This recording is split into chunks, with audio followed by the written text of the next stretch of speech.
If you're tired of making the same old meals and are looking for something new, we have some ideas for you. Allison Smith from the Kentucky Beef Council joins us now. And Allison, beef is one of those things, it's so versatile. You can use it in so many different ways. Absolutely, Jennifer. You can use it in breakfast, lunch, or dinner, or maybe even an occasional snack too. So, what are you serving up for us today with beef? Well, we've got some great easy dishes, and then we've got some that might take just a little bit longer, but the nice thing about it is it'll feed a group. And if you're thinking about Super Bowl or just thinking about maybe a large family, then this is a great opportunity to see what we've got. So we've got a pot roast pinwheel that is something that we're going to show today. And also we've got the Frito-Lay that has got ground beef in it, and it's just like a Frito-Lay pie. So really tasty. And even if you're not interested in making something, you want something quick, especially for after school, we've got some just beef jerky with some pretzels, and you can add some nuts. And then you can see the sliders there. Those are the cheese head sliders if you're maybe not rooting for the cheese heads this time around, but it is one that is a good little slider. It's not a big meal, but it's something that will definitely keep them satisfied. So, what do you have there in front of you that you're going to make? Yes, so we're going to start with the pinwheel here, and we're going to use a pot roast. And the nice thing about this is you can just find one of these in your section of the grocery store there, and make it and put it in a pan or in your microwave, whichever one you want. You're going to take this and you're just going to mix a little bit of Asiago cheese. So that Asiago cheese is going to give it a little different flavor, kind of maybe like you're adding a mushroom or something. So a little tang to it. And then we've got a puff pastry right here. And the puff pastry is defrosted, and you can find that in your freezer section. We're just going to line this with the pot roast and the cheese. And we're going to make a nice little kind of pocket. It's almost like one of those little pita pockets or something. We're going to put some green onions in it. And then we're just going to roll it like you would a little sandwich up here.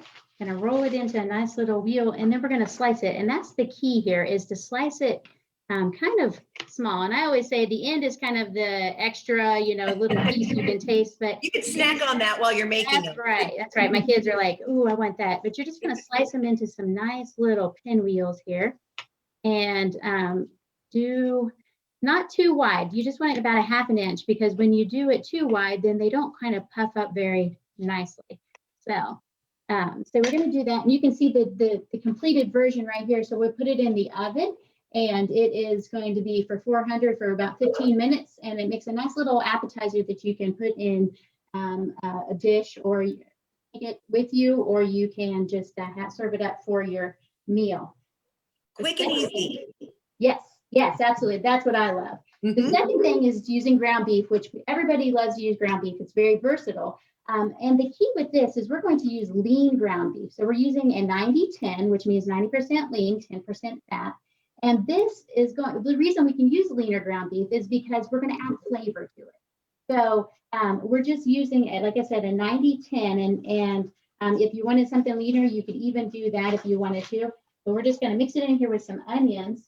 And we're going to brown this up until it's completely brown. And as I said before, it's something that is quick and easy. If you don't have onions, if you're like me, sometimes I'm like, I just don't feel like chopping onions. Go to the freezer section and get the frozen onions, and that will work just fine. But we're going to keep browning those up.